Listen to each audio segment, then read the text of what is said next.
ನನ್ನ ತಂಡದಲ್ಲಿ ಒಟ್ಟು 6 ಜನ ಇದ್ದೇವೆ. ನನ್ನ ನನ್ನ ಹೇಮ್ ನನ್ನ ತಂಡದ ಸದಸ್ಯರ ಹೆಸರು ಹೇಮಾ, ಅರ್ಫತ್, ಕಿರಣ, ಜುಂಜೇಗೌಡ, ಗುಣಶ್ರೀ. ನಾನು ಒಂದು ಕವನದ ಮೂಲಕ ಈ ಸೆಮಿನಾರ್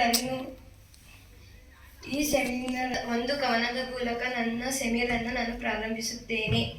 ಕೋಶಗಳ ಗುಂಪೇ ಸೇರಿ ಜೀವ ನೀಡುವ ಕಲೆ. ಅಂಗಾಂಶಗಳ ಕಥೆಯನ್ನು ಹೇಳಲು ಬಂದಿದ್ದೆವು. ಸಸ್ಯ ಇರಲಿ, ಪ್ರಾಣಿ ಇರಲಿ, ಎಲ್ಲದಕ್ಕೂ ಇದುವೇ ಆಧಾರ. ನಮ್ಮ ಈ ಸೆಮಿನಾರ್ಗೆ ನೀಡುವಿರಿ ನಿಮ್ಮ ಪ್ರೀತಿಯ ಸಹಕಾರ. ಅಂಶ: ಮೆದುಳಿನ ಸಂದೇಶವನ್ನು ಕ್ಷಣದಲ್ಲಿ ದಾಟಿಸುವೆ.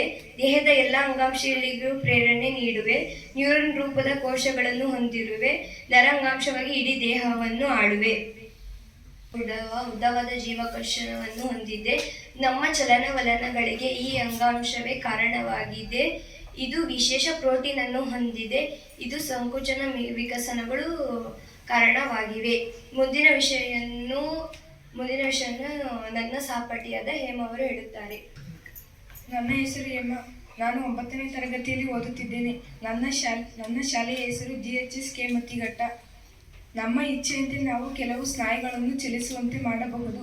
ನಮ್ಮ ಕಾಲುಗಳಲ್ಲಿರುವ ಸ್ನಾಯುಗಳನ್ನು ಚಲಿಸುವಂತೆ ಮಾಡಬಹುದು. ನಮ್ಮ ತೀರ್ಮಾನದಂತೆ ನಿಲ್ಲಿಸಬಹುದು. ಇಂತಹ ಸ್ನಾಯುಗಳನ್ನು ಐಚ್ಛಿಕ ಸ್ನಾಯುಗಳು ಎನ್ನುವರು. ಇವು ದೇಹದ ಮೂಳೆಗಳಿಗೆ ಅಂಟಿಕೊಂಡು ದೇಹದ ಚಲನೆಗೆ ಸಹಾಯ ಮಾಡುವುದರಿಂದ ಇವುಗಳನ್ನು ಅಸ್ಥಿ ಸ್ನಾಯುಗಳು ಎನ್ನುವರು.